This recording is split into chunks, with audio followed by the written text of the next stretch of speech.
وہ میں نے ایک واقعہ سنایا تھا نا، ایک ہمارے ایک فالج زدہ بیچارے بوڑھے ملے پچھلے ہفتے، میں نے واقعہ سنایا تھا. میں نے ان سے پوچھا حضرت کیا ہوا؟ کہتے ہیں یار میں تبلیغ میں گیا تھا، میں بلڈ پریشر بھی تھا، کولیسٹرول بھی تھا، شوگر بھی تھی. تو کسی اناڑی میرے جیسا کوئی ہوگا بیچارہ، اس نے کہا کہ بریانی اور قورمے کھا رہے تھے، تو اس نے کہا کھاؤ کھاؤ اللہ کا راستہ ہے کچھ نہیں ہوگا. تو کہہ رہے میں نے کھایا کچھ ہو گیا مجھے فالج ہو گیا مجھے. تو بہت برا بلا کہہ رہے تھے تبلیغ والوں کو. میں نے کہا بھی تبلیغ والے تو کم کھانا کم باتیں کرنے کو کہتے ہیں. تو وہ جس نے کیا غلط کیا. تو وہ اسی پر ایک اور واقعہ آج ایک ڈاکٹر صاحب نے سنایا. کہہ رہے ایک شوگر کا پیشنٹ تھا، اس کو ہم نے منع کیا کہ نہیں چینی کھانا. تو ایک کوئی صاحب آئے، انہوں نے اس کے سامنے شربت کا گلاس رکھا. بہت خطرناک پیشنٹ تھا، وہ بہت اصرار کیا. وہ نمازی بھائی تھے، بہت اصرار کیا بھائی یہ پی لو یہ پی لو. وہ کہہ رہے نہیں نہیں نہیں مجھے شوگر ہے. جب انہوں نے زیادہ اصرار کیا نا اور کہا اللہ نے چاہا کچھ نہیں ہوگا انشاءاللہ، اللہ نے چاہا تو کچھ نہیں ہوگا. دیکھو صحابہ کرام کا اللہ پہ توکل تھا، انہوں نے دریا میں گھوڑے دوڑا دیے. انہوں نے، یہ بہت اہم واقعہ ہے، اس کو بڑا سبق ملے گا اس سے انشاءاللہ آپ کو، خاص طور پہ دینداروں کے لیے سمجھنے کی چیز ہے. واقعہ ہے نا، ایک علامہ اقبال کا شعر بھی ہے اس پہ کہ دشت و دشت دریا بھی نہ چھوڑے ہم نے، کہ ہم نے تو صرف صحراؤں میں نہیں، ہم نے تو دریاؤں میں بھی کرامت کے طور پر نا گھوڑے دریا میں چلا دیے تھے صحابہ نے. تو ان صاحب نے کہا، داڑھی بھی تھی نمازی بھی، انہوں نے کہا دیکھو صحابہ نے اللہ پہ توکل تھا، دریا میں گھوڑے چلا دیے انہوں نے. تو سامنے شکر ہے کوئی عقل مند بیٹھا ہوا تھا جس کو وہ کھلا رہے تھے نا پورا چینی کا شربت. اس نے کہا دیکھو اگر وہاں پل ہوتا نا پھر اللہ دریا میں گھوڑے نہیں وہ ڈوبنا تھا انہوں نے، وہاں تو پل نہیں تھا اور مجبوری تھی جانا. صحیح ہے نا، پل ہوتا پھر صحابہ دریا میں چلاتے، پھر سوال ہی پیدا نہیں ہوتا کہ دریا میں گھوڑے چلتے. اللہ کہتا ہے پل ہے تو جاؤ نا. یا پل بنانے کا ٹائم ہوتا تو بھی نہیں. یہ جو قسطنطنیہ میں سلطان محمد فاتح نے قسطنطنیہ اور یہ جو آج کا استنبول ہے جب یہ فتح کیا تھا، تو اس نے کوئی دریا میں تھوڑی گھوڑے چلا دیے تھے. ان کا یہ جو استنبول کا جو قلعہ ہے نا آج جو 4000 سال جس کی پرانی تاریخ ہے، میں نے وہاں جا کے ولاگ بھی بنایا ہے. یہ ترکی کا جو مشہور قلعہ ہے، یہ تو عیسائیوں کے ہاتھ میں تھا، بہت مضبوط عیسائیوں کی اسٹیٹ تھی. اور نبی صلی اللہ علیہ وسلم نے خوشخبری سنائی تھی کہ نعم الجیش جیش یغزو القسطنطینیہ، فرمایا سب سے بہترین لشکر، کیا ہی خوب لشکر ہے جو قسطنطینیہ فتح کرے گا.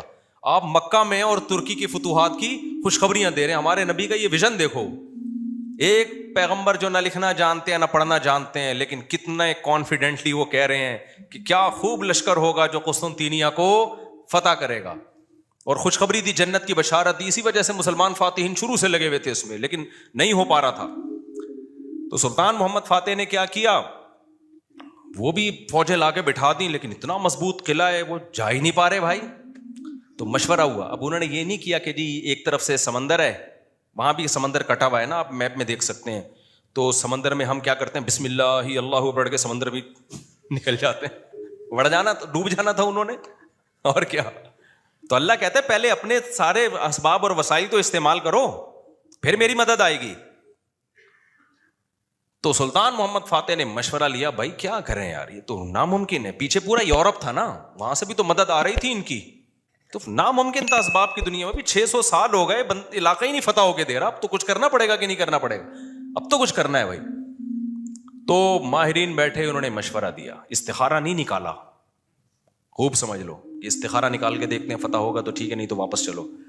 دیکھو وہ اسباب بھی اختیار کرتے تھے اور اللہ سے دعائیں بھی. سلطان محمد فاتح کے لشکر میں ہمیشہ کوئی نہ کوئی اللہ والے بزرگ اس وقت کے ہوتے تھے، ان کو صرف دعاؤں کے لیے لے کے جاتا تھا. وہ دیکھتا تھا نا ایک بزرگ ہیں، وہ لڑ نہیں سکتے، بوڑھے ہیں، کوئی بات نہیں حضرت آپ ہماری صف میں ہوں گے، ذکر کریں گے اور اللہ سے دعائیں، کیونکہ اللہ تقوی اور ذکر پر مدد کرتا ہے. تو ایسے سیکولر نہیں تھے کہ ہم اپنی توپوں پہ اعتماد کر لیں خالی، نہ نہ نہ، ہمیں اللہ والے بزرگ بھی چاہیے. تو ایک نہ ایک بزرگ اس کی صف میں ہوا کرتے تھے جن کا کام ہے اللہ سے دعائیں مانگنا. خود بھی مانگتا تھا، لیکن بھائی وہ اپنے آپ کو سمجھتا تھا ہم اس لیول کے نیک نہیں ہیں، تو ایسے ایک بزرگ ہوں گے، ان کی برکت ہوگی، اللہ ہمیں فتح دے گا. اور دوسرا اسباب بھی دبا کے استعمال کیے انہوں نے. سلطان محمد فاتح نے جب دیکھا نا یہ اتنا بڑا قلعہ اور اتنی چوڑی دیوار، میں نے وہ ولاگ پہ آپ دیکھ لیں، اس پہ اتنی چوڑی دیوار ہے بھائی، اس پہ تو پوری بیل گاڑیاں چلتی تھی دیوار کے اوپر، امپاسبل، ناممکن اس کو فتح کرنا. تو سلطان محمد فاتح نے بزرگ بھی رکھے اپنے پاس، اللہ اللہ بھی ہو، ذکر بھی ہو، اور پھر اپنے انجینئرز کو آرڈر دیا دنیا کی سب سے بڑی توپ بنائی اس وقت اس قلعے کو فتح کرنے کے لیے, جس کو دیکھ کے آدمی, وہ توپ میں دیکھ کر آیا ہوں اس کا ڈیزائن, یا شاید وہی توپ رکھی ہوئی مجھے یاد نہیں ہے. اتنی بڑی توپ بنائی ہے نا, اس سے جو لوہے کا گولا نکلے گا تو دیوار میں کچھ ہلائے گا تھوڑا سا, وہ دیوار کچھ ایسے, جب 1000-2000 گولے نکلیں گے تو شاید دیوار میں کچھ دراڑ آ جائے. اتنی اسٹرگل کی اس نے, اور اتنے لوگ. ہم نے تو ترکی میں نا, انہوں نے وہ بنایا ہوا ہے ایک آڈیٹوریم میں نا, وہاں پر ایک جیسے نہیں سیارہ گاہ ہمارے یہاں آپ کو ملتی ہے ادھر, پلانیٹوریم دیکھا ہوگا آپ نے, تو ایسے ہی انہوں نے وہ پوری تاریخ دکھاتے ہیں ویڈیو کی شکل میں. بڑا مزہ آتا ہے وہ دیکھنے میں, بڑا جوش پیدا ہوتا ہے یار, کیا خون خرابہ, اور ادھر سے گولے, پورا وہ منظر انہوں نے تاریخ کی کتابوں سے نکال کے اس کو فلمایا ہے. لیکن ایسے نہیں کہ پروجیکٹر پہ, بلکہ آپ جائیں گے نا تو آپ کو ایسا لگے گا آپ وہاں 3D میں آپ سمجھ لیں, آپ کو لگے گا آپ وہاں پہنچ چکے ہیں. وہ ایسا چیخیں نکلتی ہیں یار وہ منظر دیکھ کے, ایسے تھوڑی پیڑے کھائے ہیں مسلمانوں نے یار, پوری دنیا پہ حکومتیں کی ہیں, آج بیٹھے ہیں وزیر اعظم بن نہیں رہا.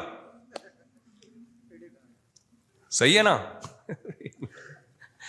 بہت محنتیں کی ہیں مسلمانوں کا ماضی بڑا خدا کی قسم شاندار تھا. میں بار بار کہتا ہوں نا, ایک گورے کی ویڈیو بھی میرے موبائل میں پڑی ہوئی ہے, وہ لندن میں یا امریکہ میں بھول گیا, یونیورسٹی میں وہ گورا لیکچر دے رہا ہے, ابھی میرے موبائل میں ویڈیو پڑی ہوئی ہے.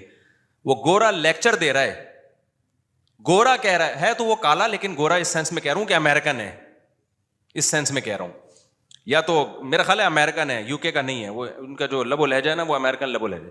وہ یونیورسٹی میں لوگوں کو بتا رہا ہے کہ ونس اپون اے ٹائم, ایک ٹائم تھا کہ آپ کو مسلم سائنٹسٹ کے علاوہ دنیا میں کوئی سائنسدان نظر ہی نہیں آتا تھا.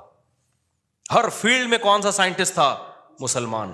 اور وہ کہہ رہا ہے کہ فلکیات کے علم میں مسلمانوں نے اتنی ترقی کی تھی. پھر بغداد کی یونیورسٹی کا نام لے رہا ہے وہ, بغداد میں جو ہماری خلافت تھی. تو وہ کہہ رہے ہیں کہ آج بھی جتنے ستاروں کے نام ہیں نا انگلش میں, سارے عربی سے آئے ہیں. سارے کہاں سے آئے ہیں؟ یہ عربی سے آئے ہیں. مسلمان یہ کام بہت پہلے کر چکے تھے. بڑا شاندار ماضی تھا ہمارا, لیکن ایسا ختم ہوا, ایسا لگتا ہے ہم ہمیشہ سے ہی اسی طرح ہیں, ہمیشہ سے ہی ہم سے وزیر اعظم بن ہی نہیں پایا کبھی.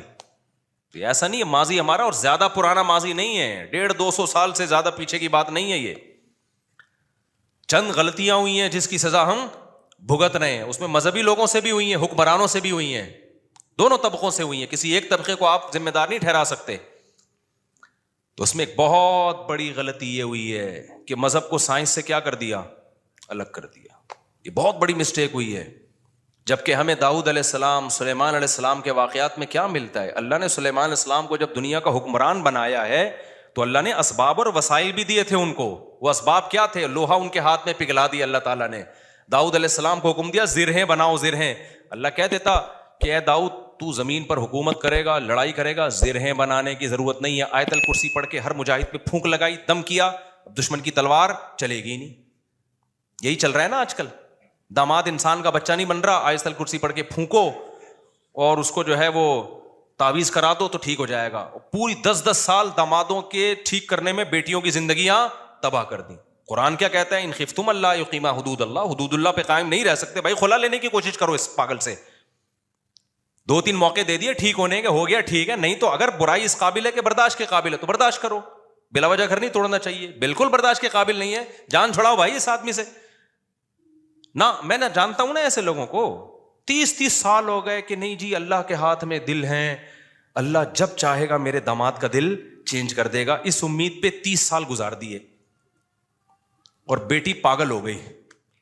میں نے کہا 30 سال کے بعد آپ آ رہے ہو کہ خلا لینا ہے؟ کہہ رہے ہیں بھائی وہ اللہ کے ہاتھ میں دل ہے. تو میں نے کہا اللہ کے ہاتھ میں ہے, لیکن اللہ نے کہا کہ میں گھماؤں گا. ہم کب کہہ رہے ہیں کہ اللہ کے ہاتھ میں نہیں ہے؟ اگر ہمیں پتا ہوتا کہ اگلے سال اللہ آپ کے داماد کو ٹھیک کر دیتا, میں کہتا چلو 1 سال اور انتظار کر لو. اللہ کے ہاتھ میں ہے, لیکن گھمائے گا کہ نہیں گھمائے گا یہ اللہ نے نہیں بتایا. بلکہ اللہ نے جو بتایا ہے, انک لا تہدی من احببت, آپ اس کو ہدایت نہیں دے سکتے جس سے آپ محبت کرتے ہو. یہ تو حضرت ابو طالب کے بارے میں نازل ہوئی ہے کہ نبی کے چچا ایمان نہیں لائے تو نبی غمزدہ تھے. اللہ نے فرمایا کہ آپ جس سے محبت ہے ہدایت نہیں ملے گی, اس کو ملے گی جس کو اللہ چاہے گا. اور چاہے گا کس کو؟ جو خود چاہے گا. یہ بھی قرآن کہتا ہے جو خود چاہے گا اسی کو ملے گی, جو خود نہیں چاہے گا تو بھائی چاہے نبی کا چچا بھی ہو نہیں ملے گی. تو میں نے کہا بھائی نبی کے چچا کو نہیں ملی ہدایت, آپ کے داماد آپ کے نبی سے بھی آگے ہو, تو ہم تو گراؤنڈ ریئلٹی کو دیکھ کر فیصلہ کریں گے. 1 سال بہت ہوتا ہے کسی کو تجربے میں. اب انسان کا بچہ نہیں بن رہا, نہ نان نفقہ دے رہا ہے, وہ بے تحاشا مارتا پیٹتا ہے, ٹارچر ذہنی کر کر کے اس کو بیچاری کی زندگی بیڑا غرق ہو گیا اس کا. میں نے کہا خود ہی مر جائے گا, تھوڑے دنوں میں خلا کے تکلف کی ضرورت کیا ہے, طلاق لینے کی کیا ضرورت ہے اس سے.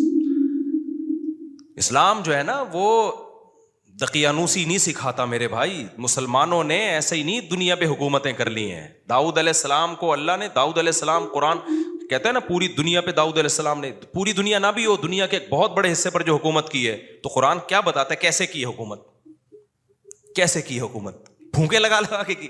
قرآن ان کی عبادت کا بھی تذکرہ کرتا ہے, دن میں روزہ رکھتے تھے, راتوں کو تہجد پڑھتے تھے, اس کا بھی تذکرہ کرتا ہے. یہ بھی ضروری ہے, ورنہ ایک سیکولر فوج میں, مجاہدین میں اور ایک مذہبی لوگوں میں کوئی فرق نہیں رہے گا. اللہ کہتے ہیں جب تم اللہ کی راہ میں لڑو گے کثرت سے اللہ کا ذکر کرو, کیونکہ تم لڑ رہے ہو اللہ کی مدد پہ, تو اللہ کو یاد بھی تو رکھو نا. لیکن ساتھ ساتھ اسباب اور وسائل بھی خاندانی طریقے سے استعمال کرنے ہیں. تو اللہ نے داؤد علیہ السلام کو کیا کہا, زرہیں بنائے لوہے کی.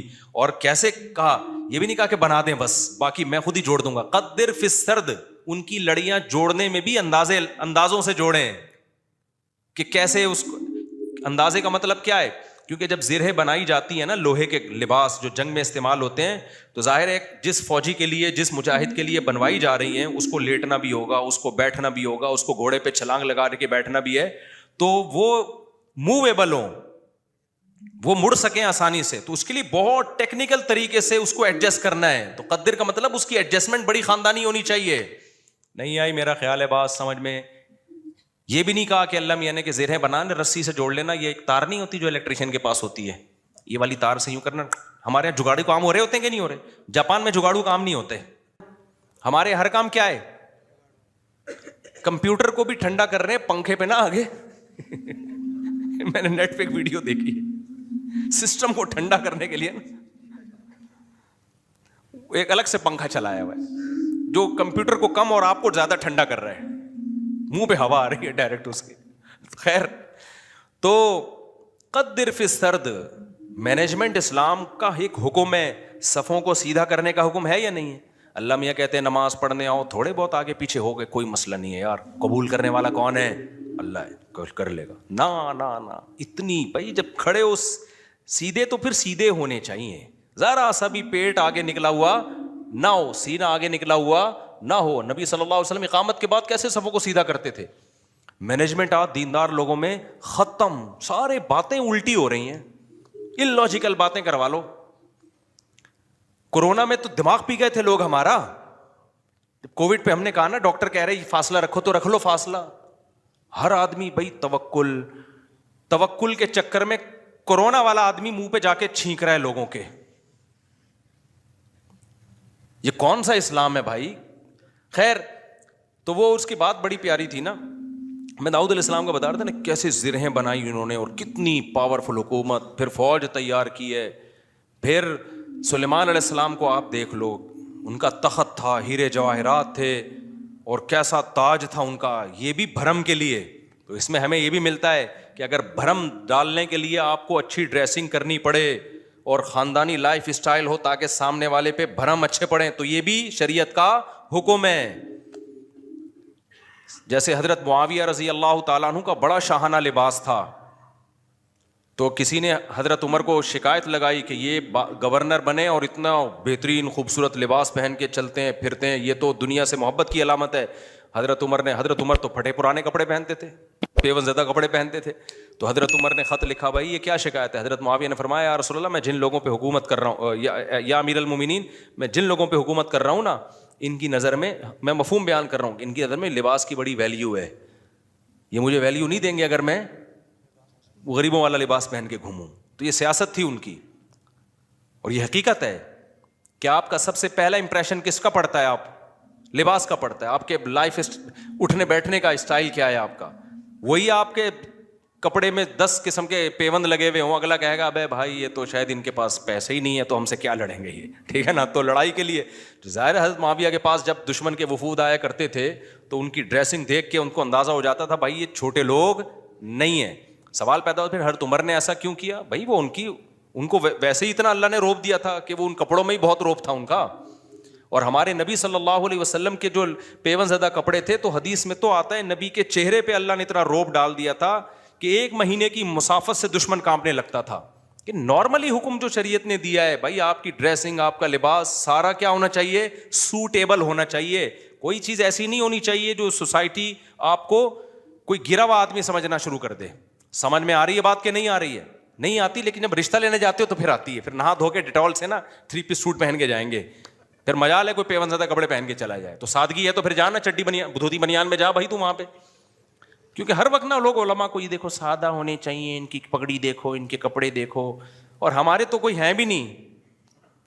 تو خیر، تو وہ میں جلدی سے وہ بتا دوں نا، وہ جو شربت کا گلاس رکھا نا، تو وہ ڈاکٹر صاحب مجھے واقعہ سنا رہے تھے، آج ہی کی بات ہے. شوگر کے بڑے اسپیشلسٹ آئے ہوئے تھے، گپ شپ تھی ان کے سے. تو وہ کہنے لگے کہ اس نے کہا کہ دیکھیں، جو صحابہ نے دریا میں گھوڑے دوڑائے تھے نا، پل نہیں تھا وہاں پہ. اگر پل ہوتا تو دریا میں گھوڑے نہیں دوڑا، اور اگر پل بنانے کا ٹائم ہوتا پھر بھی نہیں دوڑا. پھر یہ میں اپنی طرف سے ایک اضافہ کر رہا ہوں، پل بنانے کا ٹائم ہوتا، اسباب و وسائل ہوتے، پھر بھی نہیں جاتے.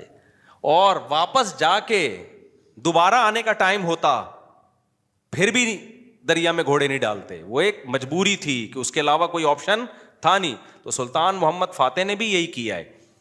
اس نے کیا کیا کہ بزرگ بھی رکھے ہوئے، اللہ سے دعائیں مانگے، اور پھر اسباب اور وسائل اختیار کیے. بھائی یہاں پانی ہے تو پانی کو کراس کرنا ہمارے لیے، سوری پیچھے سمندر ہے، بیچ میں خشکی ہے، پانی نہیں تھا، خشکی سے ہٹ کے آگے پانی ہے. تو اب آگے ہم گھوڑوں پہ جائیں گے اگر، تو گھوڑا پانی میں نہیں جا سکتا. تو انہوں نے یہ نہیں کہا صحابہ کرام نے پانی میں گھوڑے دوڑا لیے تھے تو ہم بھی خشکی تک جائیں گے اور قسطنطنیہ میں بیک سائڈ سے حملہ کرنے کے لیے نا، باقی بسم اللہ ہی توکلت علی اللہ پھونکوں والی سرکار ہوتی تو مسئلہ ہی حل ہو گیا تھا یار. یہ تو پہلے ذہن میں آ جاتا نا، میرے بہت لیٹ آیا دماغ میں. ایک شف سرکار حضرت وہ سلطان محمد فاتح اپنے پاس رکھتا شف، اور پورا قسطنطنیہ ہی بڑھ جاتا پورا. ابھی جو الیکشن میں ہوا ہے نا، آپ کو پتا ہے نا، جو ووٹنگ ہو رہی تھی، فلاں جیت رہا ہے، میم بنائی پاکستانیوں نے، اوپر جا رہا ہے اوپر جا رہا ہے، شف ایک دم وہ نیچے ہوا. بڑی ٹائٹ میم بنائی ہے کہ الیکشن میں یہی ہوا ہے. بندہ کون جیت رہا ہے، ایک دم شف کر کے شف، فوراً نیچے. ایسے ہی رپورٹیں چینج ہو رہی تھی نا الیکشن کی. جو لوگ ٹی وی کے آگے یا خبروں میں بیٹھے ہوئے تھے، تو پاکستان میں ایک سرکار ہے جس کو سچی مچی کی شف سرکار ہے، وہ تو عز منتشا وہ تو ذل منتشا.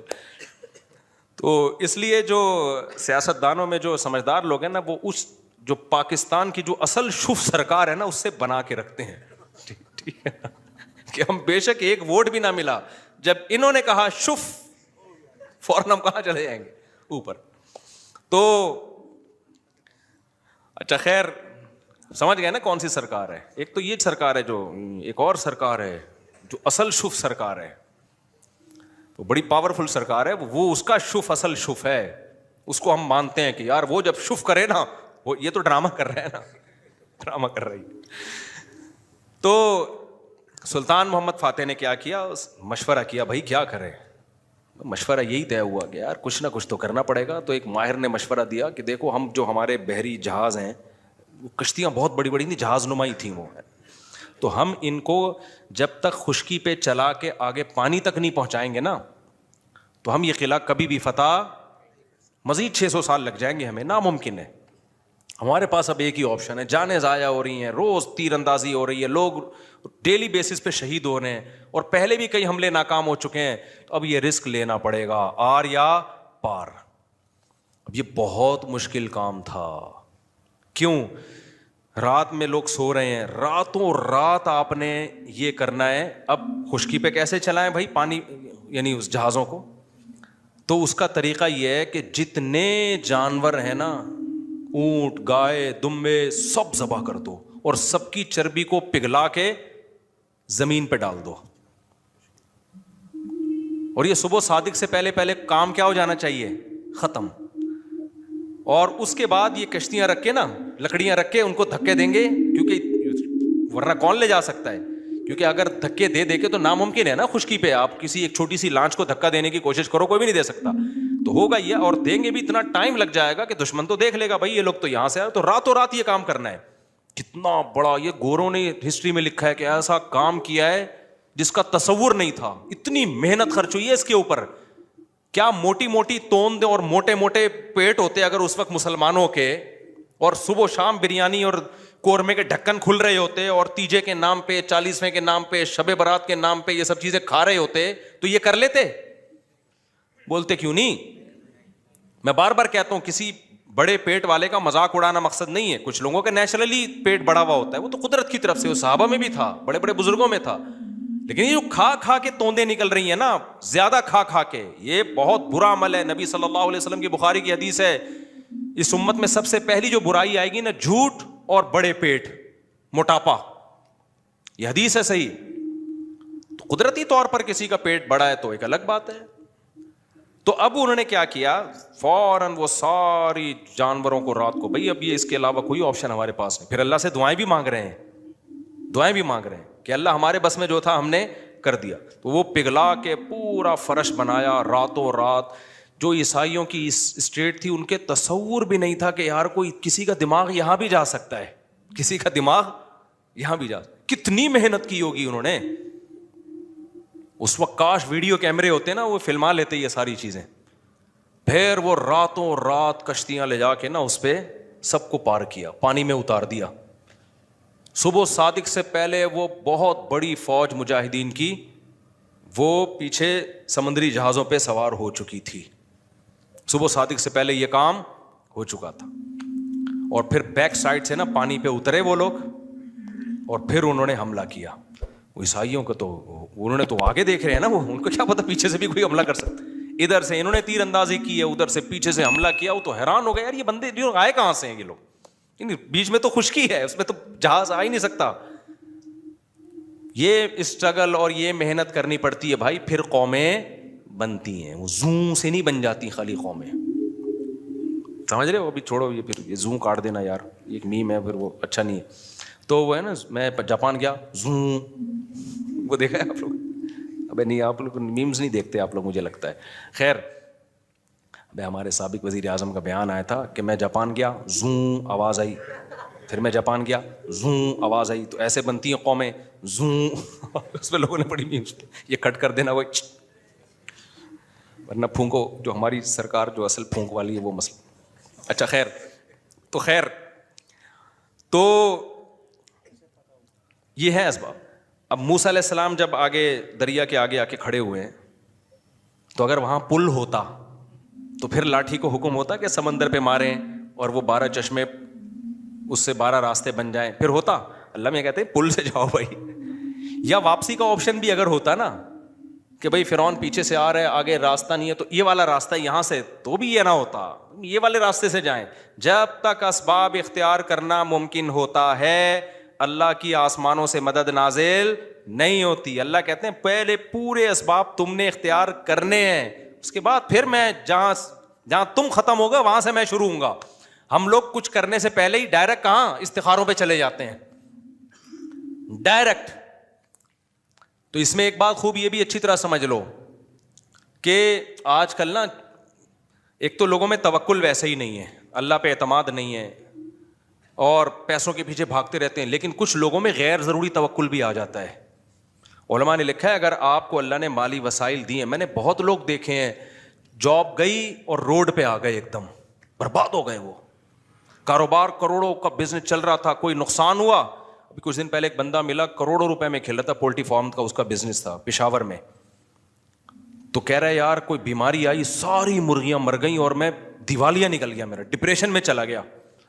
میں نے کہا میرے بھائی ایسا کام کیا کیوں آپ نے, کیا آپ کو پتا نہیں ہے مرغیاں میں بیماریاں آتی ہیں؟ کہہ رہے آتی ہیں لیکن میں تو ویکسین ہوں. میں نے کہا کیا آپ نے تحقیق نہیں کی کہ ویکسینیشن کے بعد بھی بعض دفعہ ساری مرغیاں مر جاتی ہیں؟ تو کچھ تو آپ کو رکھنا چاہیے تھا نا. اس لیے علماء نے بیان کیا ہے بھائی کوئی بھی بزنس کر رہے ہو, کوئی بھی جاب کر رہے ہو, کم سے کم 1 سال کا جو ہے نا نان نفقہ سنبھال کے رکھو کہ اگر میں جاب لیس ہو گیا تو 1 سال میں اتنا کما لوں, 1 سال کا میں اتنے اپنے پاس ریزرو رکھوں کہ کم سے کم 1 سال میں اپنی بیوی بچوں کو کھلا سکوں, اور اس دوران میں کوئی دوسرا کاروبار کر سکوں, کوئی دوسری جاب تلاش کر سکوں. ہاں اس سے بہت زیادہ 10 سال کی 20 سال کی پلاننگ پھر یہ توکل کے خلاف ہے. لیکن 1 سال 2 سال 1.5 سال کچھ تو کرے نا آدمی. نہیں جی جس اللہ نے آج کھلایا کل بھی کھلائے گا. تو اگر اللہ نے اس طرح سے وعدہ کیا ہوتا تو پھر لوگ روڈوں پہ کیوں بیٹھے ہوئے ہوتے, جھونپڑوں میں کیوں سو رہے ہوتے؟ فوراً ایک آیت پڑھ لیتے ہیں وما من دابۃ الا علی اللہ رزقها, ہر کا اللہ نے روزی دینے کا وعدہ کیا. اللہ نے وعدہ کیا ہے لیکن آپ پورے اسباب اور وسائل اختیار کرو گے. ہاں ہوس نہ کرو جیسے جمع کر کر کے لوگ پاگل ہوئے ہیں, یہ غلط ہے. لیکن ایسا توکل جائز نہیں ہے کہ آپ جو ہے وہ جو اللہ نے اسباب اور وسائل رکھے ہیں اس سے بھی کو بھی آپ اگنور کرنا شروع کر دو. حالات کا کچھ پتہ نہیں ہوتا. مولانا تھانوی رحمہ اللہ تعالیٰ تو بہت توکل والے تھے لیکن اس میں بہت حساس تھے. وہ کہ جب زبان سے جو منہ سے نوالا چھنتا ہے نا, ایمان بھی جاتا ہے آج کل لوگوں کا. ایک روایت ہے, اگرچہ روایت ضعیف ہے لیکن وہ